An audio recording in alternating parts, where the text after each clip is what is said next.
back, Demons. It is Black History Month, and we have a few announcements that we would like to share with you.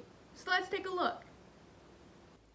On Saturday, February 13th, there is a varsity wrestling second round state duels playoffs. Sophomores and parents, did you miss the Jostens class ring meeting? Watch Jostens class ring meeting video.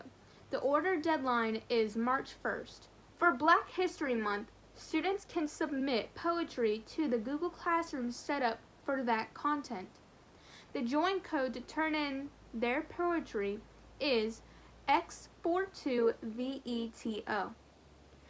There are prizes included, but the due date is Monday, February 15th.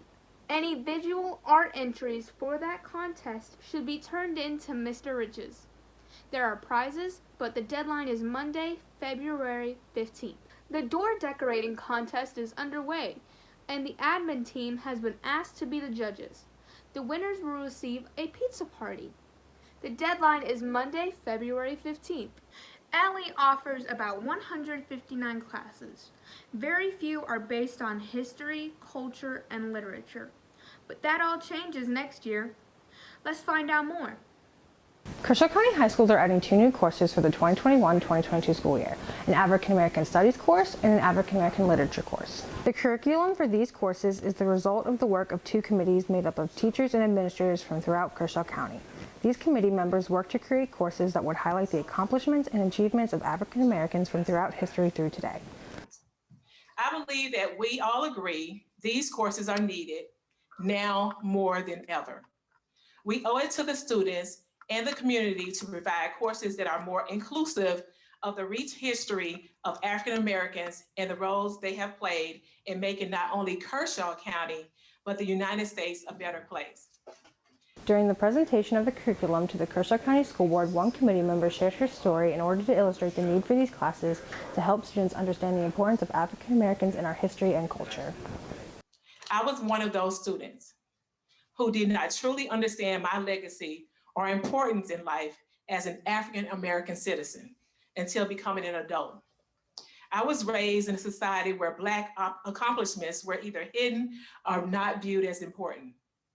My grandmother was killed by KKK for her role in assisting Blacks in voter registration after being the first Black to vote in our county of Tallahatchie, Mississippi. My brother was the first to integrate our high school and was part of sit-in demonstrations, which caused him to become very distant and isolated as an adult due to the harassment and lack of acceptance he endured during high school. My father was the first in our family to graduate from one of the first historical Black universities, Alcorn State in Mississippi. Yet, with all those accomplishments, I had to duck while I was in the car with my best friend, who was white, when she would drive me home from cheer practice to avoid both whites and Blacks seeing us together. These courses hope to create more confident, educated, and culturally aware students who will be prepared for the next phase of life. The African American Studies course will reintroduce students to the African Americans who shaped history and explore their important contributions, their rich culture, and most importantly, their love for Kershaw County and the United States. The literature course will center around 3 themes: social justice, social influence, and social identity, and will cover literature from writers like Maya Angelou, Nikki Giovanni, Alice Walker, and even Tupac. They will cover nonfiction, fiction, and poetry. Students have already expressed interest in taking these new courses. As a woman of color, I want to learn about, something about me other than, regular stuff. Like we learn in history about, slavery and then all that. So it sounds like a fun subject to learn about. It's something new and something I haven't heard about or learned about. And overall sounds like a fun class to learn about. Thank you, Camille. Students interested in taking one or both of these classes should let their guidance counselor know. This is Caroline Stuckey signing off.